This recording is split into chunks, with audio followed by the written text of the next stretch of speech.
ಚುಚ್ಚುವ ಕೆರದಿಂದ ಕಚ್ಚುವ ಶುನಕಲೇಸು ನಿಚ್ಚಲು ಉಲಿವ ಸತಿಯಿಂದ ಉರಿದೇಳುವ ಕಿಚ್ಚು ಲೇಸೆಂದ ಸರ್ವಜ್ಞ. ಸರ್ವಜ್ಞ ತನ್ನ ತ್ರಿಪದಿಗಳ ಮೂಲಕ ಬದುಕಿನ ಕಟು ಸತ್ಯಗಳನ್ನು ಅತ್ಯಂತ ಮಾರ್ಮಿಕವಾಗಿ ತಿಳಿಸಿದ್ದಾನೆ. ಈ ತ್ರಿಪದಿಯು ಮನುಷ್ಯನ ದೈನಂದಿನ ಜೀವನದ ನೆಮ್ಮದಿಯ ಮಹತ್ವವನ್ನು ವಿವರಿಸುತ್ತದೆ. ಈ ತ್ರಿಪದಿಯಲ್ಲಿ ಸರ್ವಜ್ಞನು ಜೀವನದ 3 ಕಷ್ಟಕರ ಪರಿಸ್ಥಿತಿಗಳನ್ನು ಬೆಂಕಿಗೆ ಹೋಲಿಸುತ್ತಾ ಮಾನಸಿಕ ನೆಮ್ಮದಿಯಿಲ್ಲದ ಸಂಸಾರಕ್ಕಿಂತ ದೈಹಿಕ ನೋವು ಎಷ್ಟೋ ವಾಸಿ ಎಂದು ಪ್ರತಿಪಾದಿಸಿದ್ದಾನೆ. ಚುಚ್ಚುವ ಕೆರಕ್ಕಿಂತ ಕಚ್ಚುವ ನಾಯಿ ಮೇಲು. ನಾವು ಹಾಕಿಕೊಳ್ಳುವ ಚಪ್ಪಲಿ ನಮಗೆ ರಕ್ಷಣೆ ನೀಡಬೇಕು.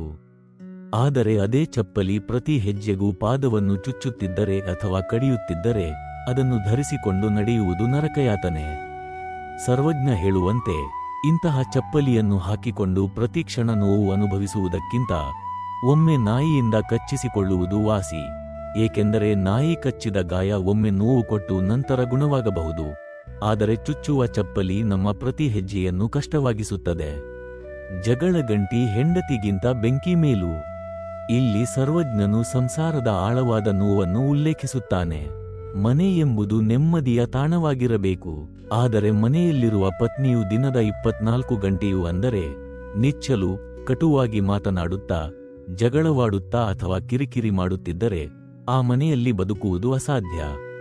ಅಂತಹ ಸತತವಾದ ಮಾನಸಿಕ ಹಿಂಸೆಯನ್ನು ಅನುಭವಿಸುವುದಕ್ಕಿಂತ ಮೈ ಸುಡುವ ಬೆಂಕಿ ಅಂದರೆ ಕಿಚ್ಚು ಎಷ್ಟೋ ಉತ್ತಮ ಎಂದು ಕವಿ ಹೇಳುತ್ತಾನೆ. ಅಂದರೆ ಬೆಂಕಿಯು ದೇಹವನ್ನು ಒಮ್ಮೆ ಸುಟ್ಟು ಮುಗಿಸುತ್ತದೆ, ಆದರೆ ನಿರಂತರ ಜಗಳದ ಬದುಕು ಮನುಷ್ಯನನ್ನು ದಿನವೂ ಜೀವಂತವಾಗಿ ಸುಡುತ್ತದೆ. ಈ ಪದ್ಯದ ಒಳಾರ್ಥ ಹೀಗಿದೆ.